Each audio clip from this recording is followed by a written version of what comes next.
اعوذ باللہ من الشیطان الرجیم بسم اللہ الرحمن الرحیم نحمدہ ونصلی علی رسولہ الکریم اما بعد۔ حاضرین و ناظرین محترم، آج سورۃ بقرہ کی آیت نمبر 261 ہے، جس کا ترجمہ اور تشریح میں آپ کی خدمت میں پیش کروں گا، اور اس میں انفاق فی سبیل اللہ کا موضوع یہاں سے شروع ہوتا ہے۔ انفاق فی سبیل اللہ یعنی اللہ کے راستے میں مال خرچ کرنا۔ مال بھی ایک نعمت بھی ہے، اللہ نے اس کو خیر بھی قرار دیا ہے، اور ہماری زبان میں محاورہ ہے دام بنائے کام، کہ آپ کا کوئی کام بھی معاوضے کے بغیر، محنت کا معاوضہ دیے بغیر حاصل نہیں ہوتا۔ آپ یونیورسٹیوں میں آتے ہیں تعلیم حاصل کرنے کے لیے، اور آپ کا داخلہ ہو جاتا ہے اپنے میرٹ پہ، لیکن جب تک آپ فیس جمع نہیں کرواتے تو آپ یونیورسٹی کے ریگولر طالب علم نہیں بن سکتے۔ فیس جمع کروائیں گے تو طالب علم بنیں گے۔ اسی طرح سے بچے کو اسکول میں داخل کروانے جاتے ہیں پیرنٹس، تو پہلے ان کی ایڈمیشن فیس دیتے ہیں، پھر ماہانہ فیس دیتے ہیں، پھر سارے ڈیمانڈز کو پورا کرتے ہیں، وہ سارے ظاہر ہے کہ پیسے کے ساتھ ہوتا ہے۔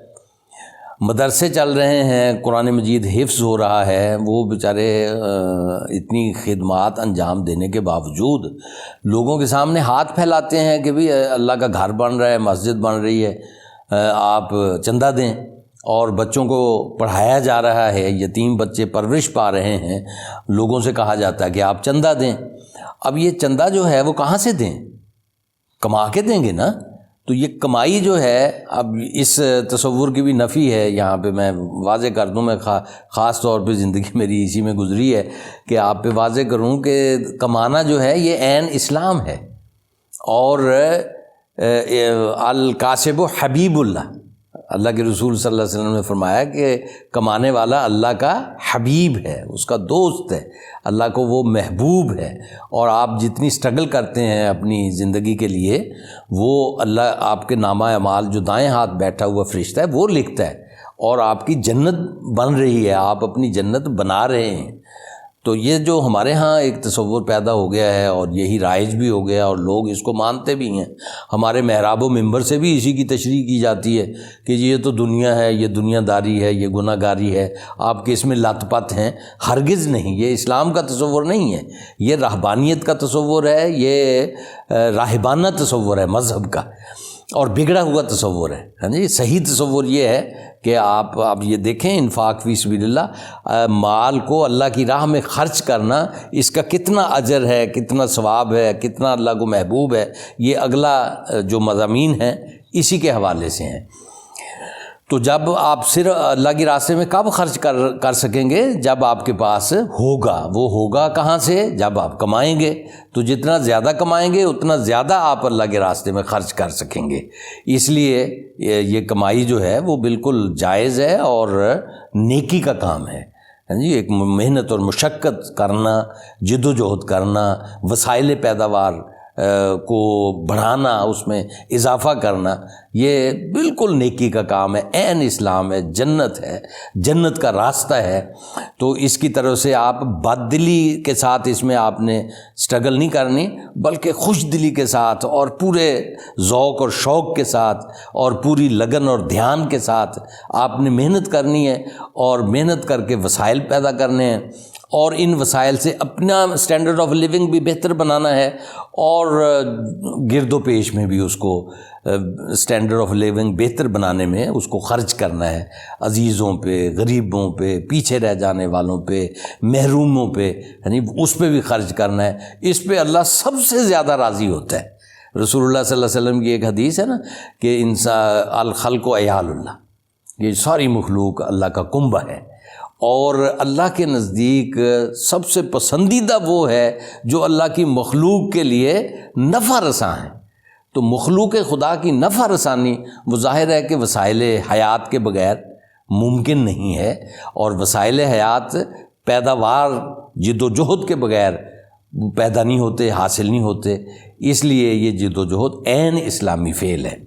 تو اب آپ آیت اور اس کا ترجمہ ملاحظہ فرمائیں کہ مثل الذین ینفقون اموالہم فی سبیل اللہ، مثال ان کی جو اپنے مالوں کو اللہ کی راہ میں خرچ کرتے ہیں، کمثل حبۃ، یعنی ایک دانے کی مانند ہے، انبتت سبع سنابل، جس میں سے 7 خوشے نکلے، اور فی کل سنبلۃ 100 حبۃ، اور ہر خوشے کے اندر 100 دانے لگے ہوئے ہیں۔ واللہ یضاعف لمن یشاء، اللہ تعالیٰ بڑھا دیتا ہے جس کے لیے چاہتا ہے۔ واللہ واسع علیم، بے شک اللہ تعالیٰ واسع، وسعت والا ہے، علیم، علم رکھنے والا ہے۔ اب یہ ہے اللہ کے راستے میں خرچ کرنے کی فضیلت۔ جس نے 1 روپیہ کہہ لیں آپ، 1 دانہ کہہ لیں، 1 اکائی کہہ لیں، خرچ کی، تو اس کی مثال ہے کہ جیسے اس نے 700 گنا، اس پہ اللہ تعالیٰ کا اجر ہے 700 گنا۔ اور پھر یہیں پہ بس نہیں کی، بلکہ اللہ فرماتے ہیں کہ جس کا چاہتا ہے بڑھا دیتا ہے۔ اب یعنی 70 گنا بھی احادیث میں آیا، یہاں 700 گنا آیا، اور اس میں اضافے کی بات بھی کی گئی۔ کم سے کم قرآن مجید میں کہا 1 نیکی کے بدلے میں 10 نیکیاں۔ یہ اللہ تعالیٰ کا فضل ہے، اللہ کا انعام ہے اس کے بندوں پر۔ تو اب یہ جو یعنی اضافہ ہے، یہ اس کی بنیاد کیا ہے؟ اس کی بنیاد ہے اخلاص، اس کی بنیاد ہے جذبہ، اس کی بنیاد ہے حالات، کہ جن حالات میں اگر زیادہ مشقت ہے یعنی اس پہ زیادہ اجر ہے، اگر آسان ہے خرچ کرنا اس پہ ذرا کم اجر ہے، یعنی یہ نسبتیں ہیں۔ لہٰذا اللہ تعالیٰ مال کو اللہ کی راہ میں خرچ کرنے پر یعنی بے شمار عطا فرمانے کا وعدہ کر رہا ہے۔ تو ترغیب یہ ہے کہ لوگوں اپنا مال اللہ کی راہ میں خرچ کرو، اور رسول اللہ صلی اللہ علیہ وسلم کی حدیث کے مطابق کہ جو آپ اپنے اوپر خرچ کرتے ہیں، اپنی ضروریات کو پورا کرنے کے لیے کماتے ہیں، یہ بھی فی سبیل اللہ ہے۔ اپنے بچوں کی ضروریات پورا کرنے کے لیے کماتے ہیں، یہ بھی فی سبیل اللہ ہے۔ سوال سے بچنے کے لیے کماتے ہیں، یہ بھی فی سبیل اللہ ہے۔ اور انسانوں کی بھلائی کے پر خرچ کرنے کے لیے کماتے ہیں، یہ بھی فی سبیل اللہ ہے۔ اس کو تو ہم سب مانتے ہیں، لیکن اپنے اوپر خرچ کرنا اور بچوں کے اوپر خرچ کرنا، اس کو شاید اس کی طرف سے وہ ہم کلیئر نہیں ہیں، ہاں جی، اس پہ کمانے کے لیے ہم شاید نہیں۔ تو چونکہ انسانیت کی بھلائی جو ہے نا جی مقصود ہے، اس لیے کمانا جو ہے یہ بہت بڑی نیکی ہے۔ اور ہاں البتہ ایک بات کی نشاندہی کی حدیث کے اندر کہ اگر آپ اس لیے کماتے ہیں نا کہ دوسروں پہ دھونس جما سکیں، اپنے روپے کی برتری ان پہ ظاہر کر سکیں، یہ فی سبیل شیطان ہے۔ یعنی ایک راستہ کمانے کا یہ شیطان کا راستہ ہے، باقی سب کمانے کے راستے جو ہیں یہ رحمان کے راستے ہیں، اللہ کے راستے ہیں۔ لہٰذا ان پر یہاں اس سے بچیں اور اللہ کی راہ پہ رہیں، اپنے آپ کو رکھیں، تو اجر ہی اجر ہے، کمانے کا اجر ہی اجر ہے۔ وآخر دعوانا ان الحمد للہ رب العالمین۔